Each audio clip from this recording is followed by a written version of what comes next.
Kita mulai. Bismillahirrahmanirrahim. Assalamualaikum warahmatullahi wabarakatuh.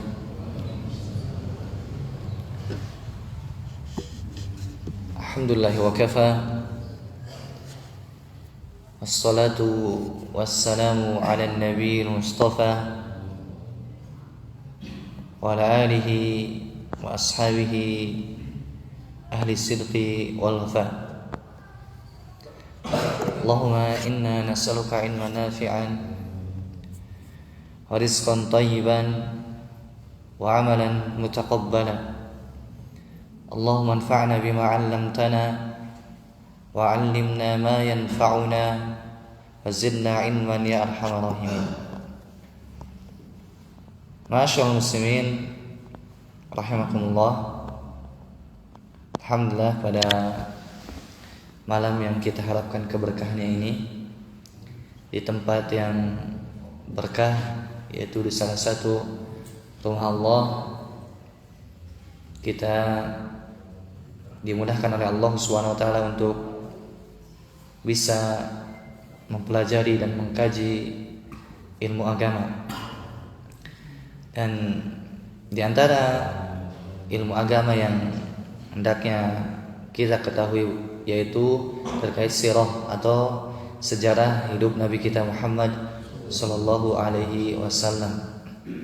Karena di dalam sejarah hidup Nabi kita Muhammad sallallahu alaihi wasallam terdapat banyak pelajaran yang bisa kita ambil ibrah, kemudian kita bisa terapkan dalam kehidupan sehari-hari. Karena panutan kita semua, panutan umat Islam, yaitu Nabi kita Muhammad sallallahu alaihi wasallam. Dan tentunya kita tidak mungkin bisa menjadikan beliau panutan kecuali kita harus tahu dulu tentang beliau, tentang sejarah beliau. Karena Allah Subhanahu wa taala tidaklah mengutus beliau sallallahu alaihi wasallam kecuali untuk kita tiru. Dan kita tidak mungkin bisa menirunya kecuali harus kita belajar tentang beliau. Bahkan cukuplah yang menunjukkan pentingnya mengetahui tentang beliau, yaitu sunnah beliau atau ajaran beliau, termasuk hal yang dianggap oleh para ulama, yaitu syarat diterimanya amal. Yang syarat diterima amal itu dua. Yang pertama ikhlas karena Allah, yang kedua harus mencontoh Nabi. Contoh misalkan sholat, kita kalau misalkan sholatnya ingin diterima, ya harus karena Allah, lillahi rabbil alamin, harus karena Allah. Inna sholati wa nusuki wa mahyaya wa mamati lillahi rabbil alamin. Sesungguhnya sholatku, hewan sembelihanku, hidup dan matiku untuk siapa? Untuk Allah. Ini ikhlas. Ketika kita ibadah apapun di antara yang sholat harus karena Allah. Jangan sampai kita niatkan supaya dikatakan orang soleh, enggak. Atau supaya dikatakan misalkan rajin banget ke masjidnya, enggak. Tapi karena Allah Subhanahu wa taala. Ini yang pertama. Kemudian yang kedua, para ulama menyebutkan yaitu hendaknya ketika ibadah bukan hanya ikhlas. Oh, saya ikhlas. Kemudian sholatnya terserah saya, enggak. Sholatnya pertama harus ikhlas, kedua harus mencontoh Nabi Muhammad sallallahu alaihi wasallam. Karena beliau mengatakan, "Shallu kama raaitumuni usolli." Salatlah kalian sebagaimana kalian melihat aku salat. Mungkin pertanyaan, Ustaz, karena Muhammad SAW telah wafat, bagaimana kita tahu salat beliau? Yaitu dengan cara pelajari sunnahnya. Sunnah ajaran Nabi kita Muhammad sallallahu alaihi wasallam. Ini menunjukkan hal yang sangat penting untuk kita ketahui tentang sunnah, tentang sejarah hidup Nabi kita Muhammad sallallahu alaihi wasallam. Masyaallah muslimin rahimakumullah. Di pertemuan sebelumnya kita sudah membahas terkait pemboikotan yang dilakukan oleh kaum musyrikin. Yang mana kita sedikit mengulang murojaah, yaitu pada saat itu Nabi Muhammad mulai berdakwah terang-terangan, kemudian para pengikutnya mulai banyak. Ternyata orang Quraisy nggak tinggal diam. Mereka mengganggu sekaligus memboikot. Yaitu apa? Mereka memutus segala transaksi kepada keluarga Nabi. Jangan jual beli dengan keluarga Nabi. Jangan memberi makanan, artinya diasingkan. Kita aja kalau punya uang misalkan mau beli ke warung sana gak boleh, beli warung sini gak boleh. Kenapa? Kong kali kong, jangan jual ke orang ini. Kira-kira gimana? Susah kita. Bahkan disebutkan dalam riwayat apa? Beliau saking tidak ada makanan, beliau dan para sahabatnya makan daunan kering. Subhanallah. Kita pernah makan daun kering? Alhamdulillah tidak, nasi terus ya hari. Nikmat alhamdulillah. Beliau 3 tahun kurang lebih diboikot sampai makan daun kekeringan, sampai para sahabat menyebutkan kotoran ini sebagaimana kotoran kambing. Subhanallah. Ini ujian yang sangat berat. Kenapa sebagai kotoran kambing? Ya makannya daun. Ini ujian yang sangat berat. Kalau ketika kita misalkan mendapat ujian, jangan seolah-olah kita ujiannya paling berat. Dagang misalkan nggak dapat uang, udah mau zuhur belum dapat uang, ya sabar, nanti besok masih ada. Toh di rumah masih ada nasi, masih ada lauk pauk, masih ada istri yang mijitin mungkin nanti ketika pulang, banyak nikmat. Tapi terkadang kita lalai. Tapi masyaallah muslim rahmatullah, jadi kejadian tersebut sangat berat bagi Nabi Muhammad SAW. Nah terlebih ketika beres kejadian tersebut, beliau diboikot, kemudian beres, kembali bisa makan, transaksi kembali bisa dilakukan. Kemudian di tahun 10 Hijriah beliau ditimpa musibah yang sama-sama berat, bahkan lebih berat, yaitu apa? Meninggal istri tercinta, yaitu Khadijah radhiyallahu anha. Ini di tahun ke-10 ini disebut tahun kesedihan, Amul Huzni, tahun kesedihan. Kenapa? Pada tahun 10 kenabian, bukan Hijriah, tahun 10 kenabian, 2 orang yang membantu dakwah Nabi wafat. Yang pertama Khadijah, kedua pamannya Abu Thalib meninggal dunia. Subhanallah. Kita malam ini insyaallah akan bahas terkait meninggalnya 2 orang yang disayangi oleh Nabi kita Muhammad SAW. Yang pertama terkait wafatnya istri beliau itu Khadijah radhiyallahu anha, itu membuat beliau sangat sedih. Seorang suami pasti sangat sayang kepada istrinya, betul tidak? Iya, betul.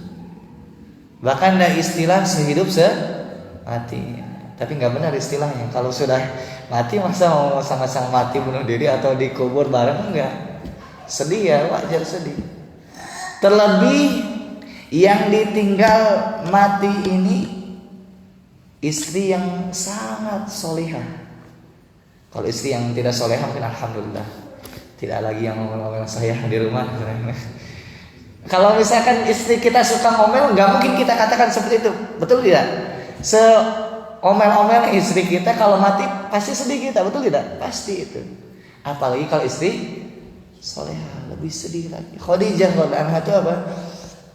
Istri yang sangat solehah, sangat membantu Nabi kita Muhammad SAW dengan hartanya, dengan pikirannya. Ketika beliau SAW galau, ketika dakwah beliau ada masalah, bahkan ketika pertama kali menerima wahyu beliau sangat ketakutan. Siapa yang menenangkan? Khadijah istrinya. Wajar ketika meninggal Khadijah radhiyallahu anha beliau sangat sedih. Oleh karenanya Aisyah menyebutkan saking seringnya Nabi Muhammad SAW menyebut Khadijah, Aisyah cemburu. Aisyah siapa? Istri termuda Nabi kita Muhammad SAW. Nabi itu ketika sudah wafat Khadijah sering menyebut terkait Khadijah. Bahkan kalau misalkan ada makanan yang dibagi, yang termasuk dibagi pertama kali teman-teman Khadijah, keluarga Khadijah. Khadijah lagi. Sampai Aisyah menyebutkan apa? Aku cemburu.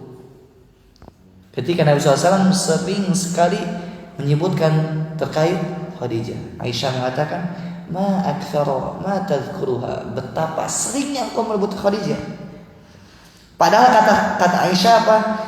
Engkau telah diberi pengganti yang lebih baik. Maksudnya Aisyah, saya lebih baik, lebih muda, lebih cantik.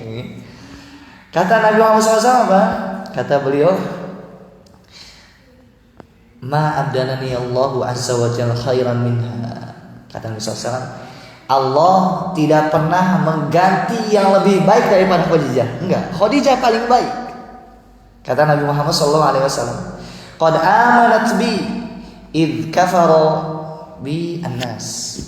Sungguh Khadijah itu telah beriman kepadaku sedangkan manusia seluruhnya kafir, ingkar kepadaku. Jadi pertama kali beriman di antaranya Khadijah. Yang lain tidak percaya, Khadijah langsung percaya dan beriman kepada Nabi Muhammad SAW. Kemudian wasadaqatni idza kadamadiyan nas. Dan Khadijah membenarkanku sementara orang mengatakan Muhammad pendusta. Ya. Ini tidak mudah. Ketika orang-orang yang pertama kali masuk Islam yang mana pengikutnya belum ada langsung percaya itu sulit. Kenapa? Karena ini sangat bertentangan dengan tradisi masyarakat. Kemudian sesembahan masyarakat disalahkan, amalan masyarakat disalahkan. Kemudian membenarkan sulit. Tapi Khadijah apa? Membenarkan Nabi kita Muhammad SAW. Begitupun Khadijah disebutkan oleh Nabi Muhammad SAW, ketika orang-orang tidak memberi dan mendukungku, Khadijah mendukung dan memberi kepadaku. Warazaqani Allah azza wa jalla waladaha. Kemudian dari Khadijah aku mendapatkan anak. Sedangkan istri-istri yang lain enggak punya anak. Jadi di antara istri Nabi Muhammad SAW ada 9 itu yang punya anak cuma Khadijah aja. Aisyah enggak punya, Hafsah enggak punya. Kemudian Ummu Habibah juga enggak punya dan lain sebagainya. Enggak ada. Jadi Nabi Muhammad SAW punya anak semuanya dari Khadijah radhiyallahu anha. Taib. Jadi ini menunjukkan besar sekali yang diberikan oleh Khadijah kepada Nabi kita Muhammad SAW. Kemudian di antara yang menunjukkan keistimewaan Khadijah yaitu disebutkan bahwasanya Nabi Muhammad SAW bersabda, "Ata Jibrilu an-Nabiyya sallallahu alaihi wasallam." Jibril datang kepada Nabi Muhammad SAW. Faqala ya Rasulullah, hadhihi Khadijah. Ya Rasulullah, ini Khadijah. Qad atat ma'aha ina'un fihi idamun aw ta'amun aw syarab. Khadijah itu datang membawa makanan, membawa lauk pauk, membawa minuman, menghidangkan untuk suaminya. Fa idza hiya atatka faqra 'alaiha assalam min rabbiha. Jika Khadijah datang kepadamu, sampaikan kepadanya Rabbnya yaitu Allah memberikan salam. Subhanallah. Langsung Allah mengucapkan salam kepada siapa? Khadijah. Ini luar biasa kesolehan beliau Khadijah radhiyallahu anha. Kemudian fabasyaraha bi baitin fil jannah. Kemudian beri kabar gembira kepada Khadijah dengan surga, yang mana di surga tersebut tidak ada hiruk pikuk, tidak ada kecapean, keletihan. Subhanallah. Para ulama menjelaskan kenapa di dalam hadis ini Jibril menyebutkan kepada Khadijah berupa kabar gembira yang mana di surga itu tidak ada keletihan, kecapean. Disebut oleh para ulama apa? Yaitu Khadijah di dunia capek.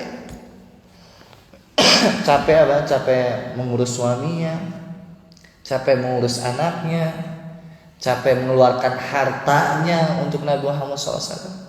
Karena Khadijah itu saudagar kaya raya. Bahkan disebutkan dalam sirah apa? Yang melamar Khadijah itu banyak. Pembesar-pembesar Quraisy banyak melamar Khadijah, tapi ditolak. Milih Nabi Muhammad SAW. Karena saudagar kaya, punya nasab. Kemudian hartanya gitu banyak.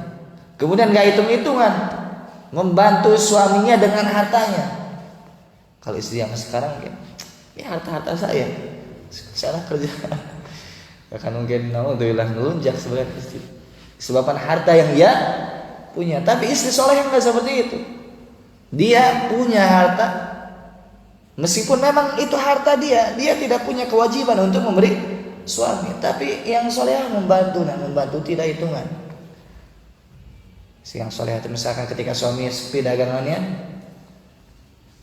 misalkan bu pinjam dulu uang 100 buat modal, gak usah pinjam, ini aja kasih 200 kan. Yang soleh kayak gitu. Tidak sebaliknya, pinjam 100 dicatat 100. Meskipun itu boleh-boleh saja, itu harta dia, tentu boleh-boleh saja.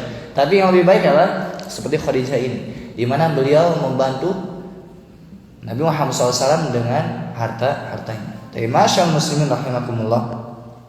Nah, tidak lama setelah meninggal istri yang solihah seperti ini, beberapa hari kemudian, para ulama menyebutkan 3 hari kurang lebih, meninggal pamannya. Subhanallah. Ya.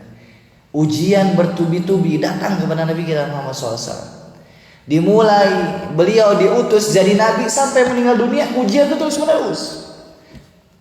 Jadi ketika kita mendapatkan ujian, jangan seolah-olah kita paling menderita, jangan seolah-olah kita itu paling banyak masalahnya. Enggak, lihat Nabi Muhammad SAW. Beliau itu diuji dengan berbagai macam ujian. Pertama, ujian ditinggal keluarganya. Anak-anaknya meninggal semua ketika beliau masih hidup, kecuali Fatimah. Jadi Nabi SAW, anak-anaknya meninggal semua ketika beliau masih hidup. Jadi beliau masih hidup, anak-anaknya lihat, meninggal dunia. Sedih nggak? Sedih. Bahkan ketika Ibrahim, anaknya meninggal masih bayi, subhanallah, masih bayi, meninggal dunia, Nabi SAW meneteskan air mata. Manusia sedih. Kemudian anak-anak selanjutnya pun meninggal dunia. Ujian, cobaan datang terus silih berganti. Belum lagi ujian yang berkaitan dengan kaumnya yang menuduh dengan tuduhan yang tidak-tidak. Orang gila, penyihir, penyair, orang yang memutuskan tali silaturahim, gila, dan lain sebagainya tuduhan.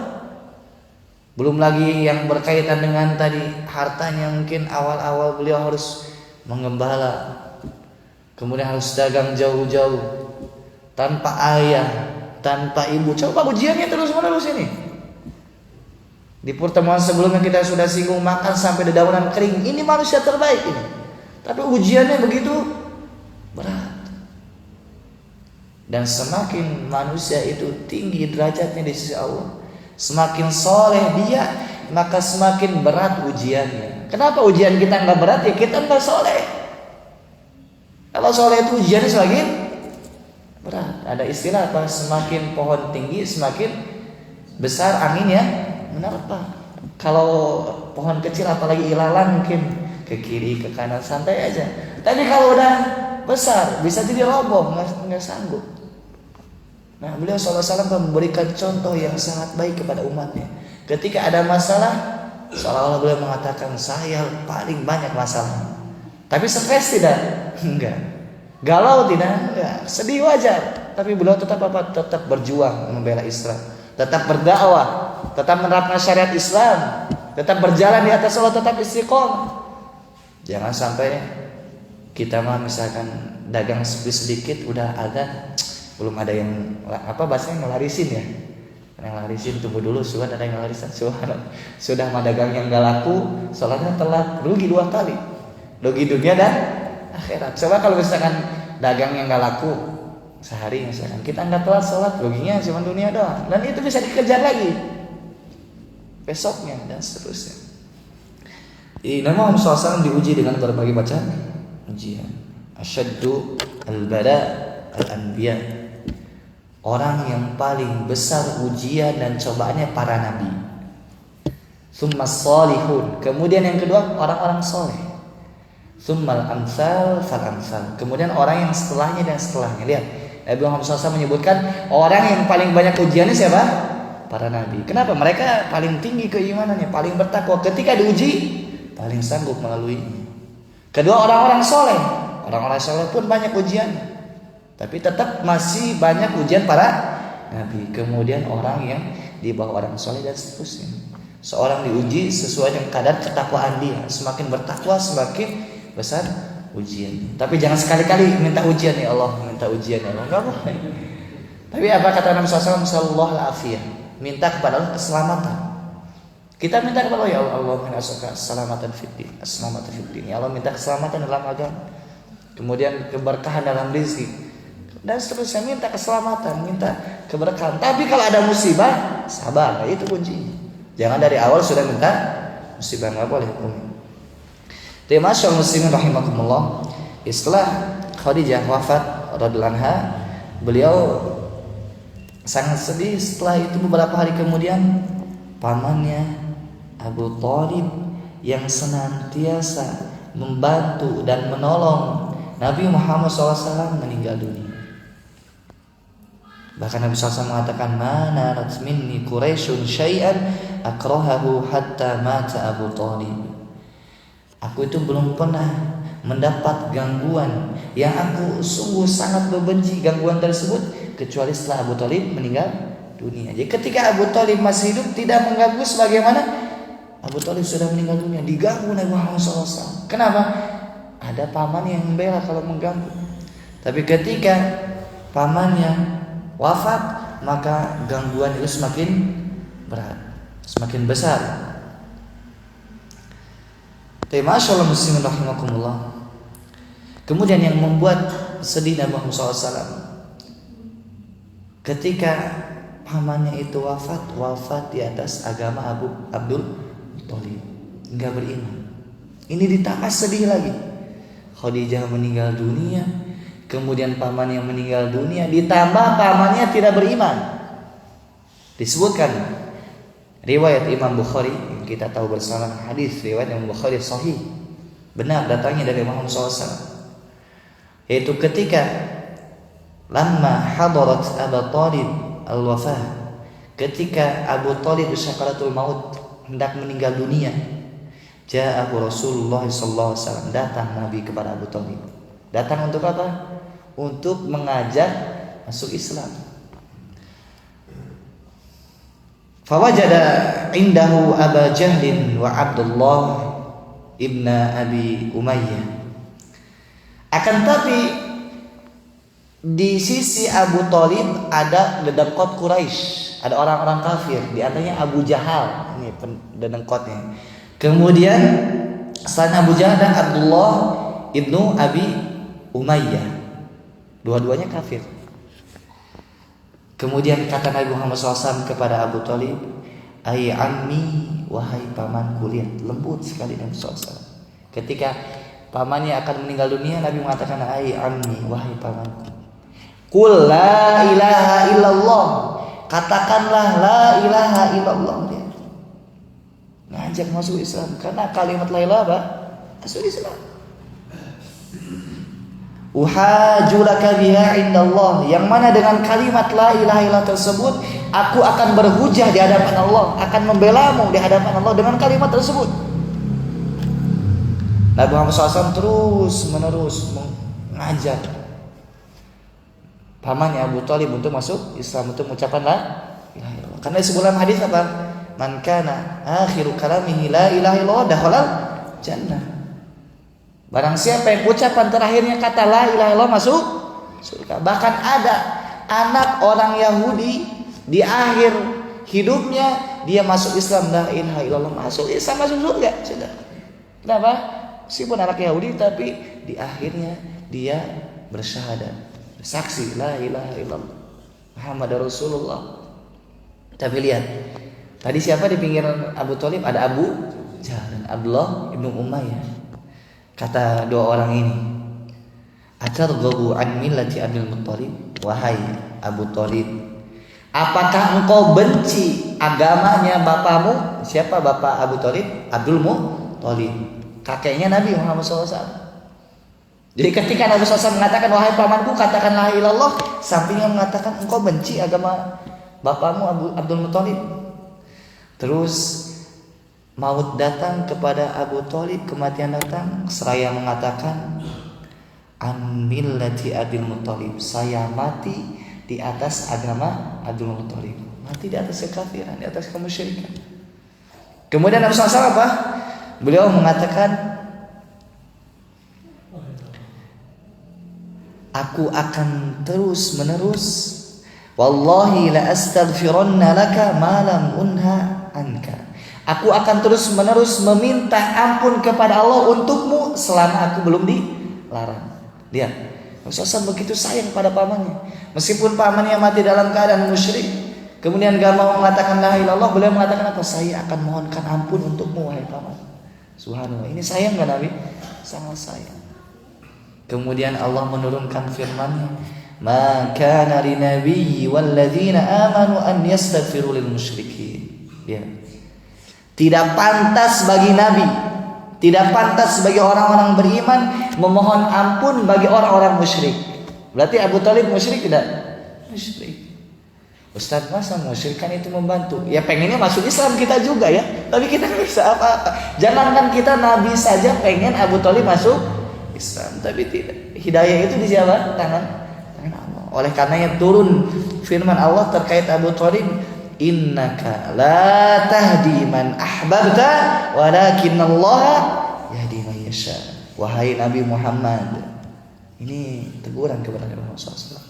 Wahai Nabi Muhammad, engkau itu tidak bisa memberi hidayah kepada orang yang engkau cintai. Engkau cinta pamanmu, tapi engkau tidak bisa berikan hidayah. Engkau hanya bisa mengajak, engkau hanya bisa menjelaskan. Urusan hidayah Allah. Walakinallaha yahdi man yasha. Akan tapi Allah memberikan hidayah kepada yang Ia kehendaki. Allah itu hidayah. Juga penting bagi kita untuk terus-menerus senantiasa meminta hidayah kepada Allah. Apa doanya? Ihdinas siratal mustaqim. Ya Allah, tunjukilah aku ke jalan yang lurus. Tapi ketika baca ini, hadirkan hati. Kira ya Allah, tunjukilah aku jalan yang lurus. Karena kalau hanya sekedar bacaan nggak paham ya sedikit pengaruhnya. Dalam Rasulullah mengatakan, Innallaha la yustajab, inna du'a la yustajab min qalbin ghafil aw kama qala. Innallaha la yustajab min du'a min qalbin lahin. Sesungguhnya Allah itu tidak mengijabah doa dari hati yang lalai, hati yang enggak hadir. Kalau hati ini enggak hadir, lisan ngucapin doa tapi hatinya kemana, enggak diijabah sama Allah Subhanahu wa taala. Masyaallah muslimin rahimakumullah. Jadi setelah turun ayat tadi, tidak pantas bagi Nabi orang-orang beriman untuk mohon ampun bagi orang musyrikin, maka Nabi SAW tidak mohon ampun lagi bagi orang-orang musyrik termasuk amannya.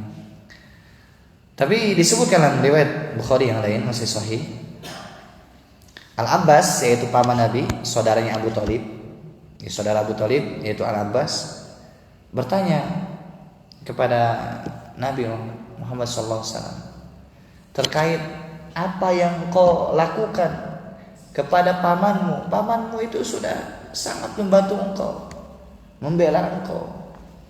Kata Rasulullah SAW, aku memberi syafaat berupa yang tadinya Abu Thalib itu harusnya di neraka yang paling bawah, paling dalam, kemudian adabnya diringankan disebabkan Nabi Muhammad SAW. Tapi adab neraka yang paling ringan pun tetap mengerikan. Seringan-ringannya adab neraka tetap ngeri. Disebut dalam hadis apa? Kalau seseorang contohnya ada bara dari api neraka, kemudian kakinya nempel yang mendidih ubun-ubunnya. Subhanallah, ini saking panasnya kaki yang menginjak bara yang mendidih ubun-ubunnya. Dia menyangka dia yang paling berat siksanya, padahal itu siksa yang paling ringan. Nauzubillah. Ini neraka sangat mengerikan. Masyaallah muslimin rahimakumullah. Di antara pelajaran yang bisa kita ambil dari kisah Abu Thalib ini, yang pertama yaitu tahrimul istighfar lil musyrikin mahma kanat qarabatuhum wa amaluhum wa ihsanuhum, yaitu haramnya memohonkan ampun bagi orang musyrik, bagi orang kafir, meskipun karib kerabat. Misalkan kita punya karib kerabat, dia non muslim, dia tidak beragama Islam, dia kafir, dia musyrik, maka tidak boleh bagi kita memohonkan ampun. Meskipun karib kerabat, meskipun amalnya sangat baik kepada kita lagi butuh diberi, kita misalkan lagi apapun ditolong, tapi tidak boleh memohonkan ampun. Gimana caranya Ustaz biar kita berbuat baik kepada mereka? Yang pertama, jika mereka masih hidup, kita doakan hidayah bagi mereka. Ini boleh. Itu apa? Ya Allah, berikanlah mereka hidayah. Allahumma hdihim, Allahumma hdihim. Ya Allah, berikanlah hidayah kepada mereka. Boleh, selama mereka masih hidup. Kalau sudah mati gimana Ustaz? Ya kita berbuat baik kepada keluarganya yang masih hidup, dan ajak mereka juga, misalkan kalau belum Islam, diajarkan terkait Islam, didoakan bagi hidayah, seperti itu. Masyaallah muslimin rahimakumullah. Yang kedua pelajaran yang bisa kita ambil, taqlidul abai wal akabiri bil batili min fi'li ahli jahiliyah. Itu apa? Taklid, membel, ikut, nggak tahu dasar kepada orang-orang besar, petinggi-petinggi, atau kepada nenek moyang, itu terlarang. Termasuk sifat jahiliyah. Jika itu salah, meskipun kakek kita yang melakukan, meskipun tradisi yang terus-menerus dilestarikan, maka kalau salah kita tinggalkan. Buktinya apa? Tadi Abu Thalib ketika diajak masuk Islam, an millati Abil Muthalib, saya berada di atas agama Abu Thalib. Padahal kalau baik diterima seperti itu. Tidak boleh terus-menerus membela dan terus-menerus ikut tradisi atau bapak-bapak kita yang salah. Kemudian yang ketiga itu apa? Begitu sayangnya Nabi kita Muhammad sallallahu alaihi wasallam, wa hirsihi ala da'watin nasi wa hidayatihim, yang sangat semangat untuk berdakwah kepada manusia dan memberikan keterangan kepada mereka, hidayah, penjelasan. Kemudian poin keempat, pelajaran di kisah Abu Thalib ini, yaitu ar-raddu ala man za'ama Islam Abi Thalib, yaitu bantahan bagi orang yang mengatakan Abu Thalib itu masuk Islam. Jelas hadisnya riwayat Bukhari. Abu Thalib mati dalam keadaan musyrik. Kita pengennya masuk Islam tadi, cuman ya Allah berkehendaklah. Nah, iya.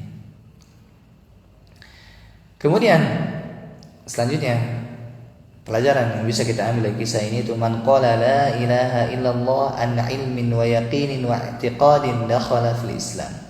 Barang siapa yang mengucapkan la ilaha illallah, tidak ada Tuhan yang benar yang berhak untuk diibadahi, an ilmin, berdasarkan ilmu, bukan asal ikut-ikutan. Kemudian wa yaqinin, dan dia yakin, wa i'tiqadin, dan dia sangat tidak ada keraguan di dalamnya, tidak ada keraguan meskipun sedikit, dakhala fil Islam, maka dia dianggap masuk Islam.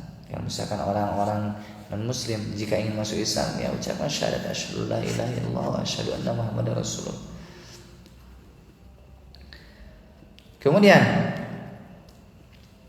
selanjutnya di antara faedah yang bisa kita ambil dari kisah Abu Thalib ini itu apa? Bahayanya teman buruk.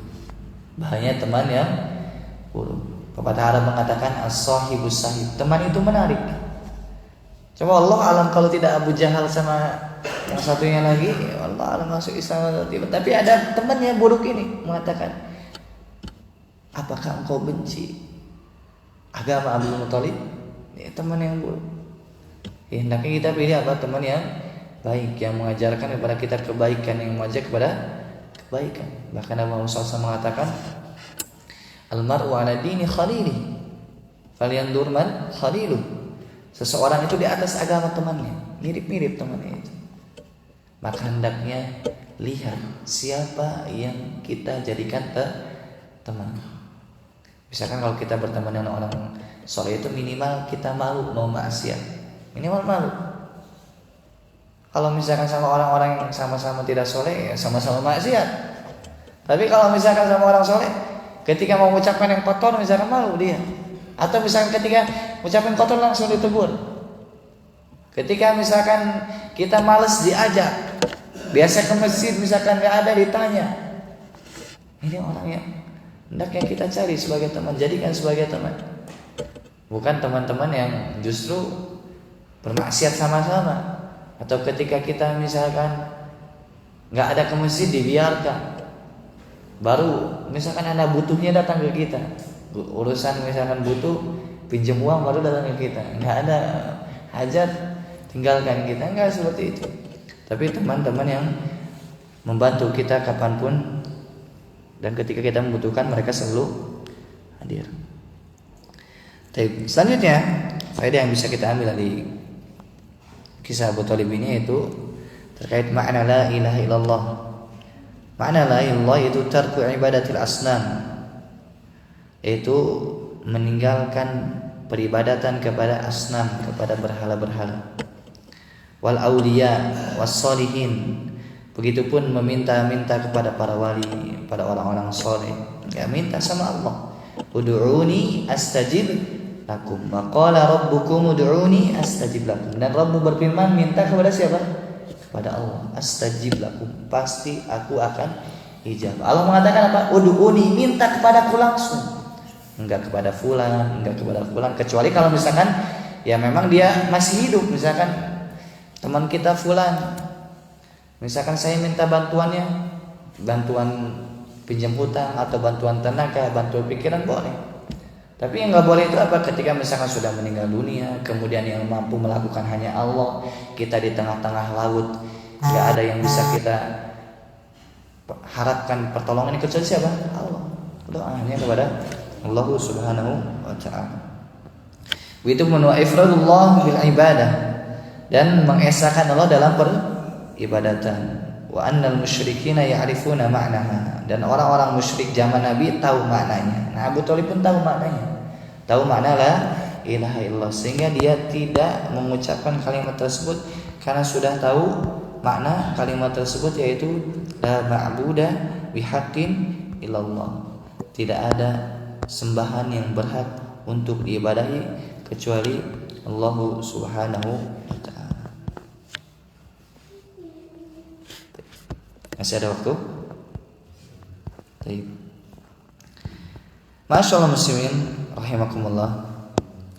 Selanjutnya, ketika pamannya meninggal dunia, maka ujian, cobaan, siksaan orang-orang kafir Quraisy semakin besar kepada Nabi kita Muhammad SAW. Begitupun siksaan tersebut dirasakan juga oleh para sahabat Nabi Muhammad SAW. Tapi mereka senantiasa kokoh berpegang teguh dengan agamanya, enggak goyah. Enggak hanya karena ujian, disiksa langsung murtad keluar dari Islam, enggak. Tetap berpegang teguh dengan agama. Nah, sebagian kaum muslimin disebabkan keimanan yang belum kokoh, di pedalaman sana katanya ada ditawari sedikit masalah dunia, ada keluarganya yang sakit, dibayarkan oleh gereja, kemudian justru keluar dari Islam. Bahkan ada yang nggak punya makanan, kemudian ditawari makanan keluar dari Islam. Subhanallah. Kalau kita lihat contoh para sahabat tidak seperti itu. Sebagian mereka ada yang mati dibunuh karena berpegang teguh dengan Islam.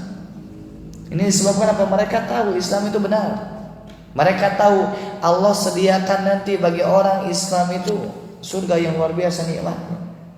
Karena kalau kita misalkan mendapatkan ujian, cobaan, tapi akhirnya itu kebahagiaan, pasti kita sabar. Contoh misalkan kita ditawari gaji kerja sebulan, contoh saja 1 miliar misalnya, tapi kerjanya 23 jam misalkan per hari, pasti mau. Meskipun capek-capek, 1 miliar 1 bulan, apalagi 2 miliar, apalagi 3 miliar dan seterusnya. Kenapa? Meskipun capek, nanti gajinya besar. Sekali gajian bisa beli rumah, bisa beli mobil. Kenapa? Besar gajinya. Meskipun capek, nggak apa-apa lah capek. Atau cuma sebentar, nanti 2 bulan udah dapat 2M pensiun lah. Itu pun nggak mungkin. Udah enak kerja, nggak mungkin. Begitupun kurang lebihnya surga itu lebih dari itu semua. Kamu di dunia ini harus sholat, harus sabar, harus bersyukur, jangan mengeluh, tinggalkan yang haram. Kalau ujian cobaan dari agama, tetap pegang teguh agama. Nanti di akhirat disiapkan surga. Ada bidadari, ada pakaian yang sangat indah, ada makanan yang tidak ada rasa lapar, tidak ada rasa kenyang, tidak ada buang hajat, tidak ada BAK, BAB, yang ada keringat yang sangat harum seperti bau kasturi. Kemudian ukul hada imun, makannya terus menerus. Kalau ingin sesuatu itu yang mendekat, kemudian ada pasarnya juga, berkunjung satu sama lain, istana yang begitu mewah, bata-batanya dari emas, dari fiddah, dari zahab, dari emas, dari perak. Cuma ini nikmatnya luar biasa. Ketika benar-benar kita yakin, wah dunia ini sebentar, berapa lama sih saya dunia ini? Paling cuma 60, 63, 70, enggak lama, sebentar. 70 itu sebentar dibandingkan akhirat. Akhirat berapa? 100 tahun? Enggak. 200 tahun? Enggak. 1.000.000 tahun? Enggak. 1 miliar tahun? Enggak. Terus menerus akhirat itu. Nah, kalau kita tahu ini, kita insya Allah kokoh dengan agama. Nah, ini para sahabat sudah praktekkan. Mereka bisa kokoh, bisa teguh. Mereka ingat balasannya yang begitu luar biasa. Begitu juga jangan malas-malas.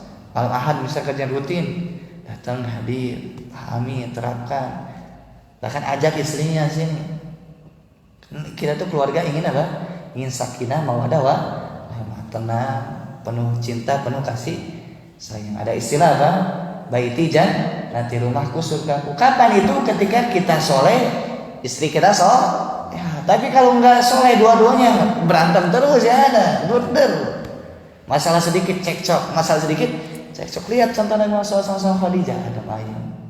Masalah sedikit mah wajar manusia. Ada ayam sering membantu, saling tolong menolong. Kapan? Ketika sama-sama belajar dan sama-sama mempraktekkan syariat Islam. Kalau nggak praktekkan syariat Islam, sulit. Yang ada durder terus misalkan. Sedikit masalah kopinya misalkan kebanyakan gulanya, padahal kebanyakan gulanya nggak apa-apa, tinggal masukin kopi lagi, marah. Kemudian telat sedikit, ini mau berangkat kerja, kemejanya belum istrikan, ya tinggal istrikan, ngapain mana-mana. Sudah misalkan disediakan, ini kurang garam, dimarahin lagi istrinya, pusing saya dimarahin terus istrinya. Begitu pun dengan suaminya, datang-datang ngebawa uang, gimana kerja sampai asal ngebawa uangnya, saya dagang usaha, Allah yang berisi, gimana lagi? Kan durder lagi. Kapan bisa tenang bahagia? Sama-sama ngaji, sama-sama melakukan syariat Islam. Allah alam. Sudah masuk waktu Isya, kita tutup. Subhanakallahumma bihamdika asyhadu an la ilaha illa anta astaghfiruka wa atubu ilaik. Assalamualaikum warahmatullahi wabarakatuh.